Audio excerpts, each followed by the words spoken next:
turasoje akomeje gukurikira Isango Star TV uyu mwanya w'amakuru agiye kubanzirizwa n'ingingo z'ingenzi zikurikira. Leta y'u Rwanda yahakanye ko itahaye akato ururimi rw'igifaransa mu ndimi zikoreshwa mu gihugu imbere, ahubwo ngo yahawe ururimi rw'icyongereza imbaraga nk'ururimi rwari rukenewe cyane mu mikoranire ndetse n'imibanire n'ibihugu byo mu karere ka Afurika y'Uburasirazuba. Turaza kubabwira ko Minisiteri y'Uburezi mu Rwanda ubu ngubu ishobora kwirukana abarimu basaga 100 bashinja amakosa akomeye mu kazi harimo n'ubujura bw'ibikoresho. Turaza kubabwira kandi ko ubu ngubu ikirango gishya kizajya kiranga ibyakorewe mu gihugu mu cyo bise Made in Rwanda cyashyizwe ahagaragara kuri uyu wa kane ngo kije gukemura akajagari nk'uko Minisiteri y'Ubucuruzi n'Inganda ibivuga. Tuza kubabwira kandi ko hanze y'imipaka y'u Rwanda naho Benjamin Mkapa umuhuza w'ibiganiro bya leta y'u Rwanda i Burundi n'abatavuga rumwe nayo yanzuye ko ibiganiro bigomba kuba kabone n'ubwo uruhande rwa leta ya Nkurunziza rudaserukiwe.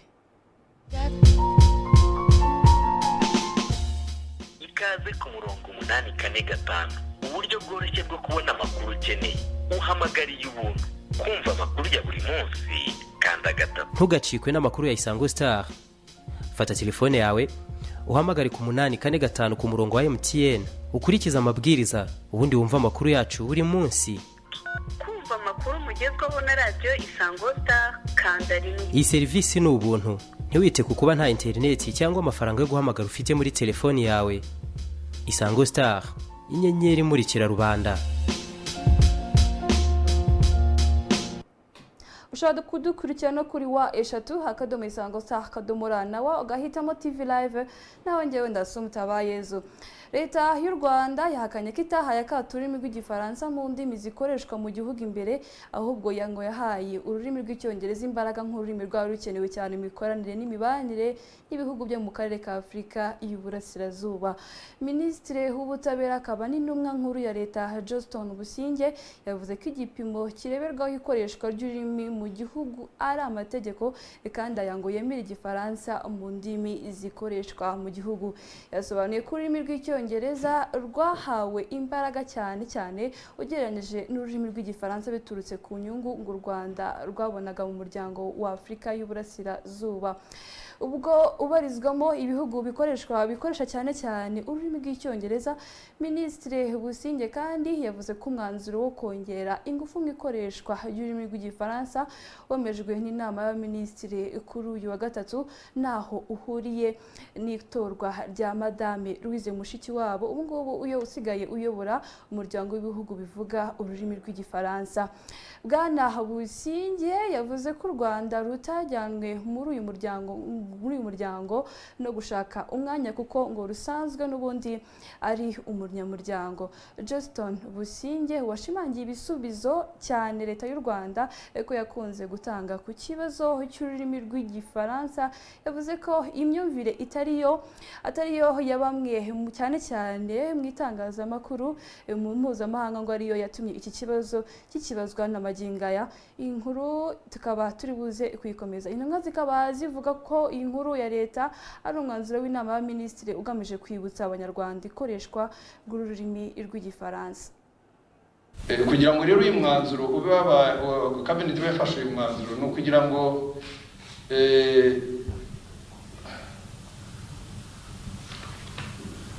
hongerwe abanyarwanda bongere gushyirwa ku buryo bwo kumenya uruhare rw'ururimi rw'igifaransa, umwanya w'ururimi rw'igifaransa n'uburyo ururimi rw'igifaransa rukoreshwa, rukwiye gukomeza gukoreshwa mu gihugu cyacu. Bimenyekane ko ntabwo rwagiye, ntabwo rwatawe, ntabwo rwaretswe nk'uko bivugwa, nk'uko mu byumba muri izi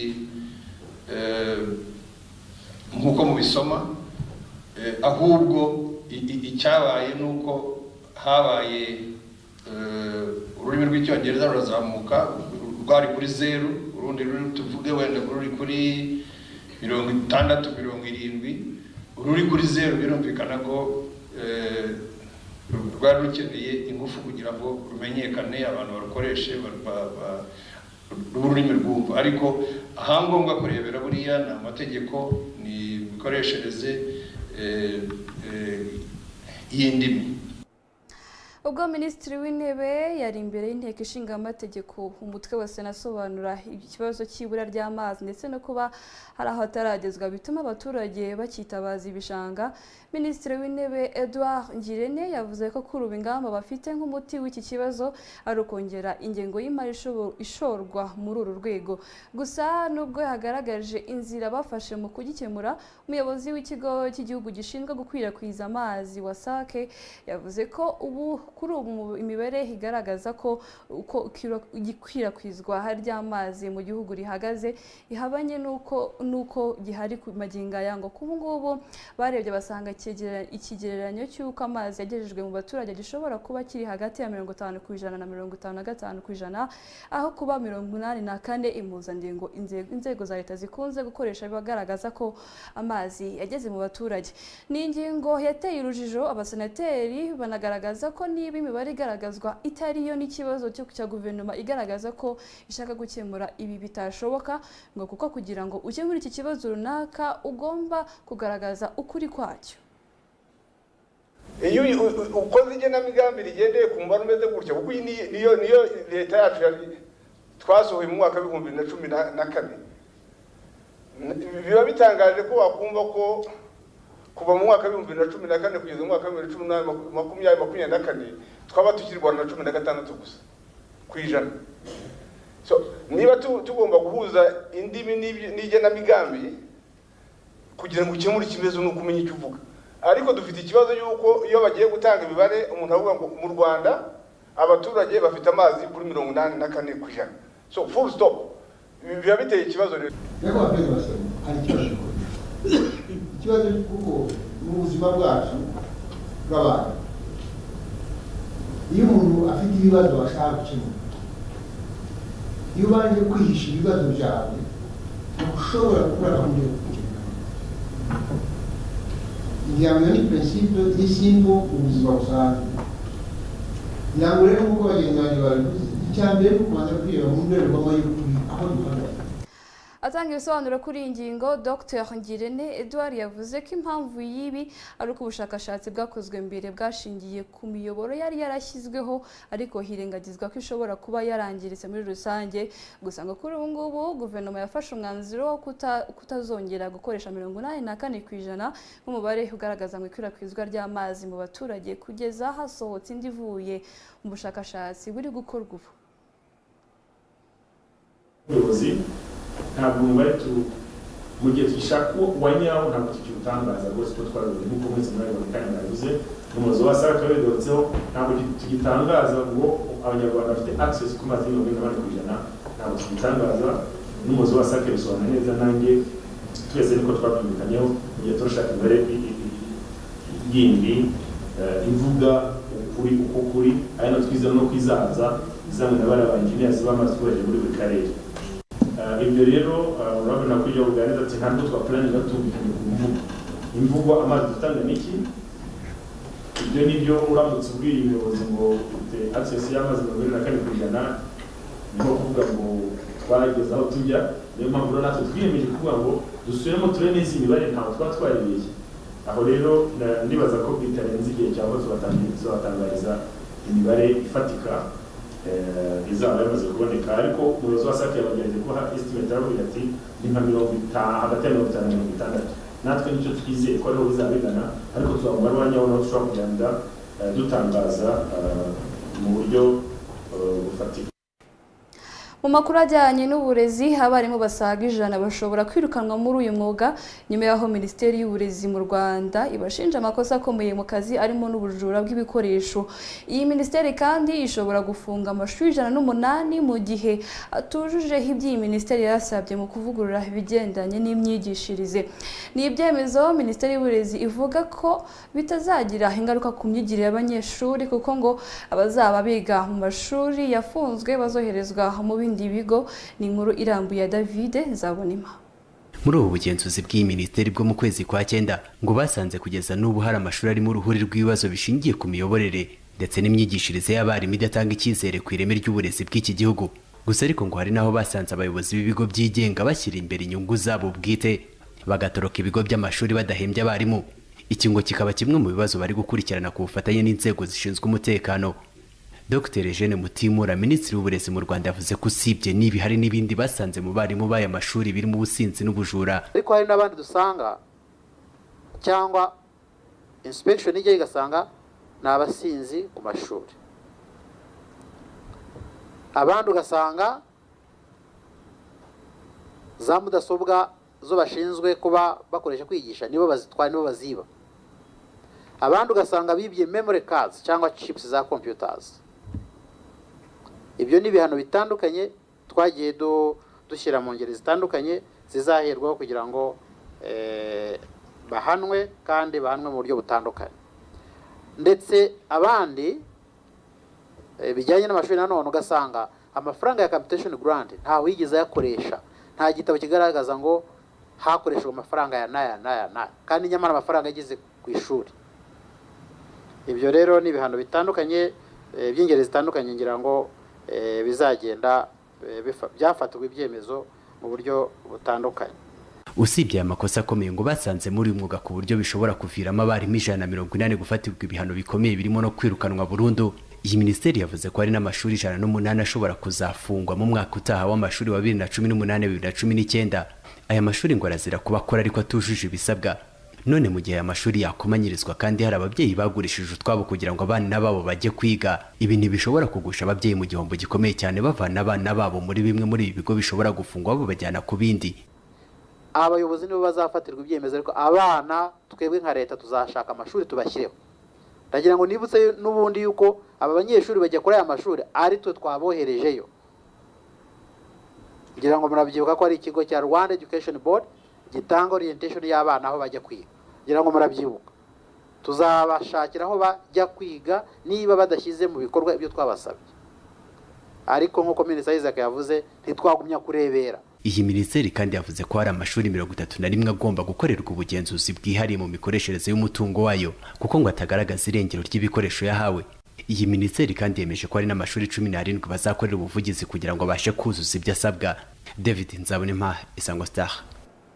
Turagushimiye cyane David Nzabonimpa. Mu makuru ajyanye n'ubukungu, kuri wa kane u Rwanda rwatangije ku mugaragaro politike nshyigenga ibikorerwa mu gihugu ndetse na murika ikirango rusange cya Made in Rwanda. Minisiteri y'Ubucuruzi n'Inganda yavuga ko yiteze kuri gahunda guha umurongo uhamye iterambere ry'ibikorerwa mu Rwanda, harimo no guca akajagari mu bagurisha ibicuruzwa bya Made in Rwanda.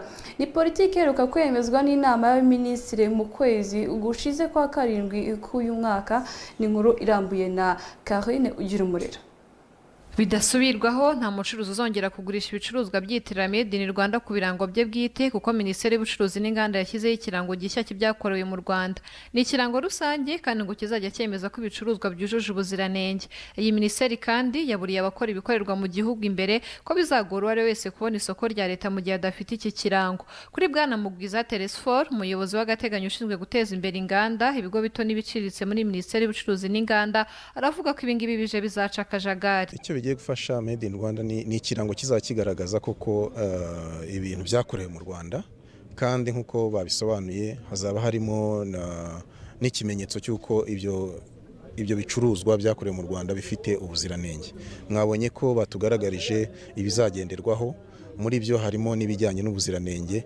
Ibyo bikazatuma kandi ku bijyanye na Made in Rwanda biba uburyo bwo gukangurira abandi kugira ngo bagire ubushake bwo kuzuza bya birango by'ubuziranenge bikenewe, bagire ubushake bwo kunoza ibijyanye n'ubuziranenge, kuko nk'uko byanasobanuwe no mu masoko ya leta, kugira ngo umuntu ahabwe isoko mu masoko ya leta hazarebwa ko wa muntu yujuje ibyangombwa by'ubuziranenge. Nubwo leta y'u Rwanda ibona gahunda ya Made in Rwanda nk'igisubizo ku bibazo byugarije ubukungu, cyane cyane ibiterwa n'icyuho kiboneka hagati y'ibyoherezwa mu mahanga n'ibitumizwayo, iyi gahunda ntago yakiriwe kimwe. Bamwe mu baturage bakunze kumvikana bakemanga ubwiza bw'ibikorerwa mu gihugu birimo imyambaro, yemwe ugasanga baracyanatsimbaraye kuyakorewe mu mahanga, ndetse abandi bananenga guhenda ku bicuruzwa bimwe bikorerwa mu gihugu. Kuri iyi nshuro Minisiteri y'Ubucuruzi n'inganda yategetse ko abakozi bo mu bigo bya leta bagomba kujya bambara imyambaro ikorerwa mu gihugu byibura rimwe mu kwezi.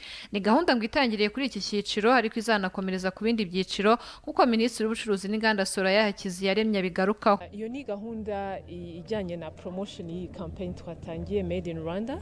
Ni recommendation twanatanze muri cabinet kugira ngo dushishikarize abantu gutangira kumenyera ibikorerwa iwacu. Turavuga tuti reka twihereho nka government ese niki twakora kugira ngo n'abandi bantu bashobore gutangira kumenyera ibyakorewe iwacu. Tugatangira tukavuga ati abantu bambaye rimwe mu kwezi imyenda ikorerwa iwacu kugira ngo turebe na quality dufashe n'abo ba designers kumenyekanisha ibyabo.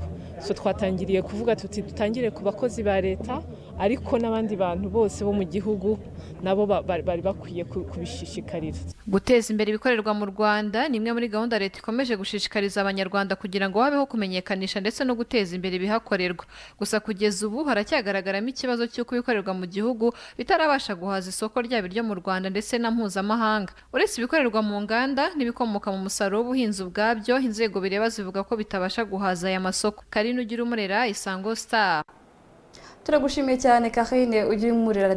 Dukomereza amakuru yacu makuru ajyanye n'ubuzima, aho Minisiteri y'Ubuzima mu Rwanda yavuga ko nyuma yaho hari abaturage mu bihe bitandukanye bavugiye ku tudege duto tutagira abapilote dutwara amaraso dukora impanuka bakadusanga mu mirima yabo aho twaguye. Ubu ngubu kuri iyi ngingo ngo bakoraniye hafi n'ikigo cyitwa Zipline gifite utu tudege mu nshingano kandi ko impanuka zabaye zidakanganye ndetse n'izabaye zagabanutse. Ibyemezo by'inama y'abaminisitiri biheruka birimo n'ingingo irebana n'imikorere y'utu tudege nk'uko Jerome Uragiye abigarukaho.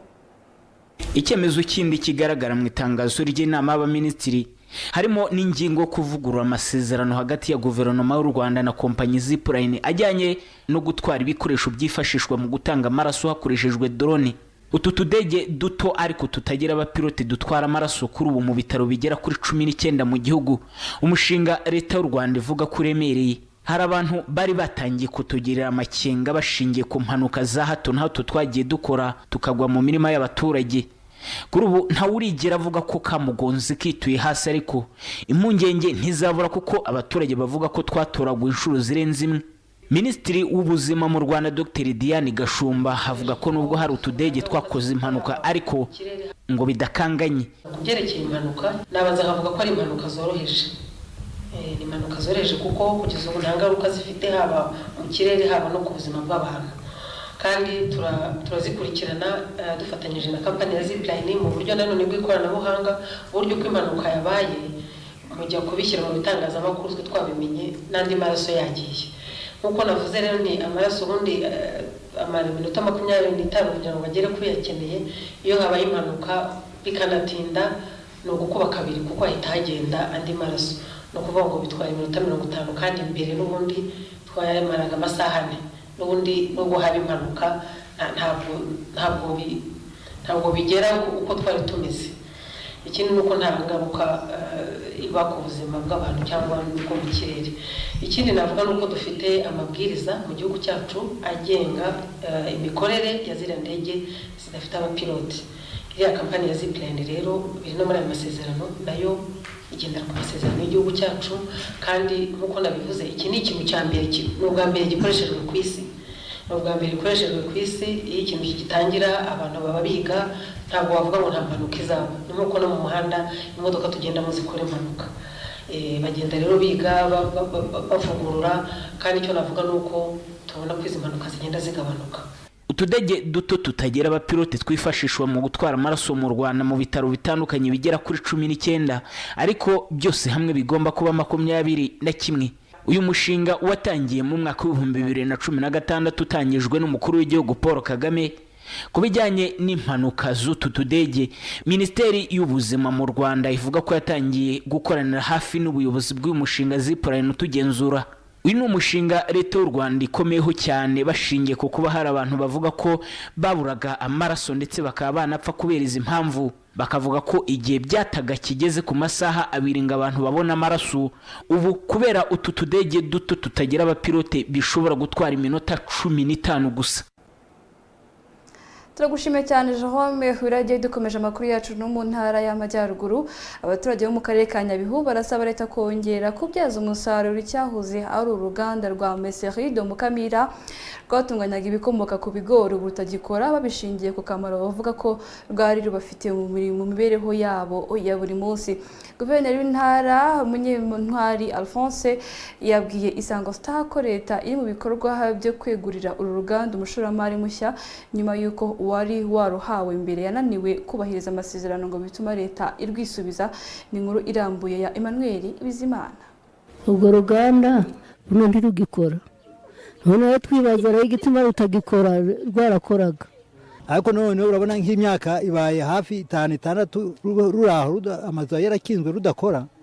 Ni igihombo kuri leta kandi ni igihombo ku baturage. Ni bamwe mu baturage batuye mu karere ka Nyabihu hafi y'urwahoze ari uruganda rwa Mukamira rwa Mayizori rwubatse mu kagari ka Jari ni mu murenge wa Mukamira. Noneho twibaza rero igituma rutagikora rwarakoraga, nk'uko babisobanura bavuga ko bababajwe n'imyaka rumaze rudakora kuko biteza leta igihombo nabo kitabasize. Buriya twebwe turahombye ariko na leta nayo irahombye. Urabona nk'aya mazangana cyadakorerwamo kandi n'igihe kishize kingana gitya ni igihombo.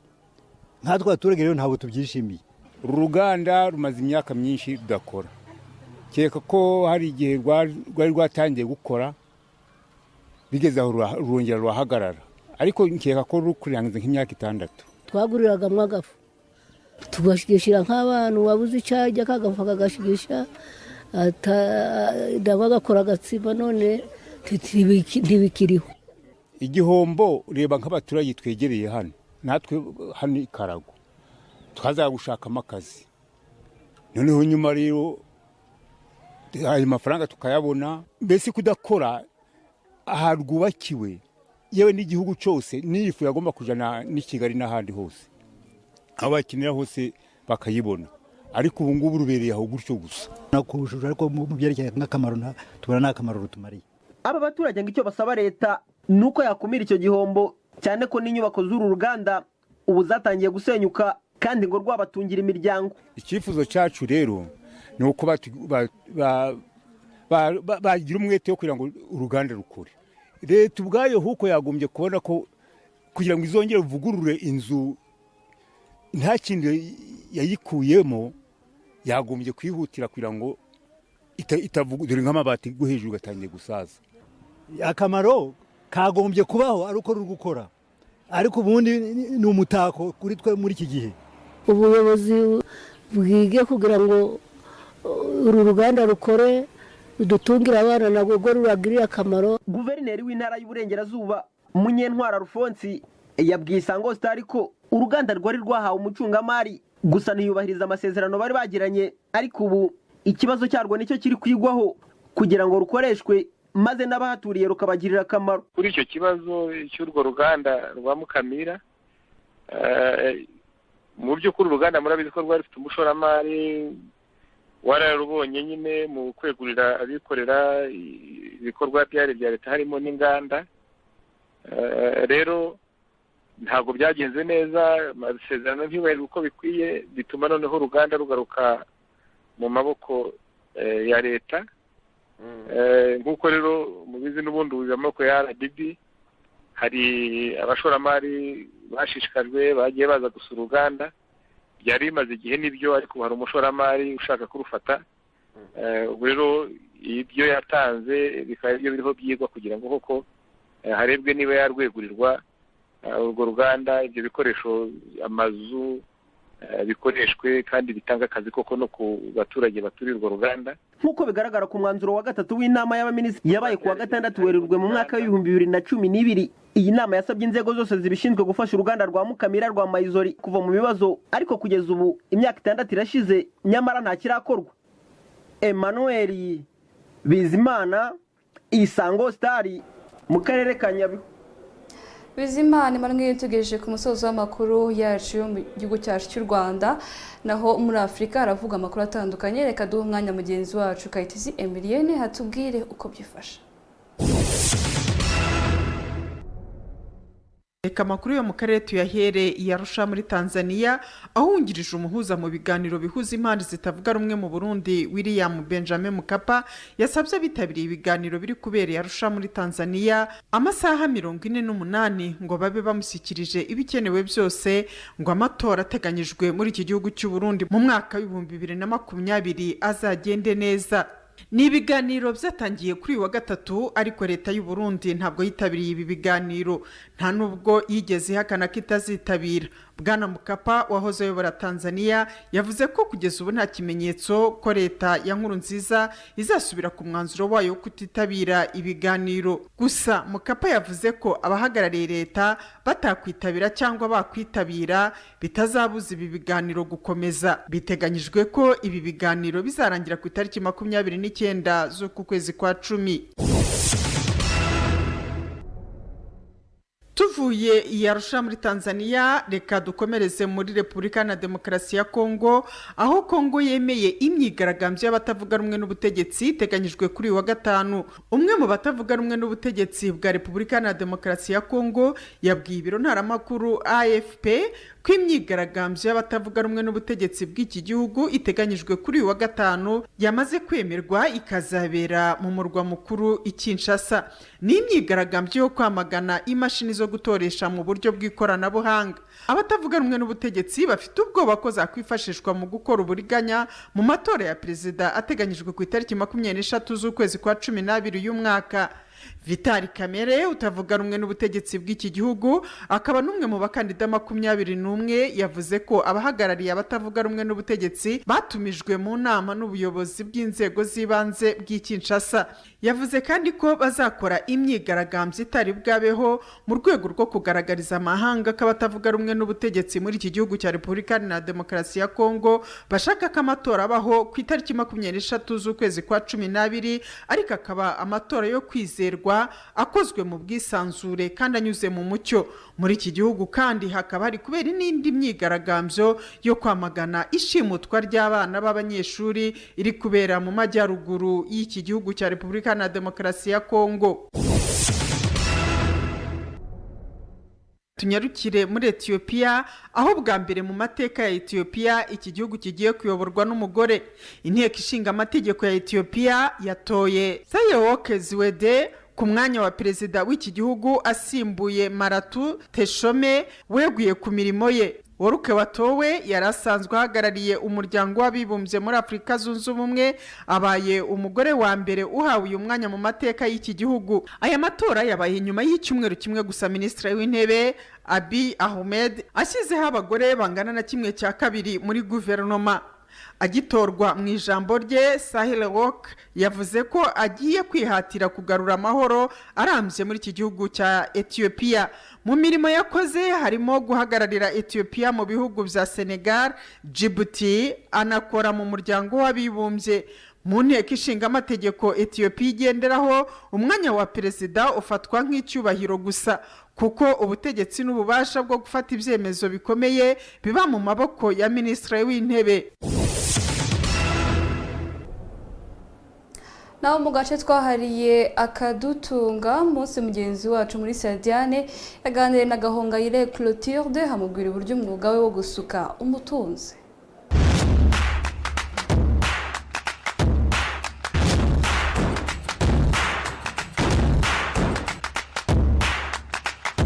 Nitwa Gahongayire Clotilde, ndasuka.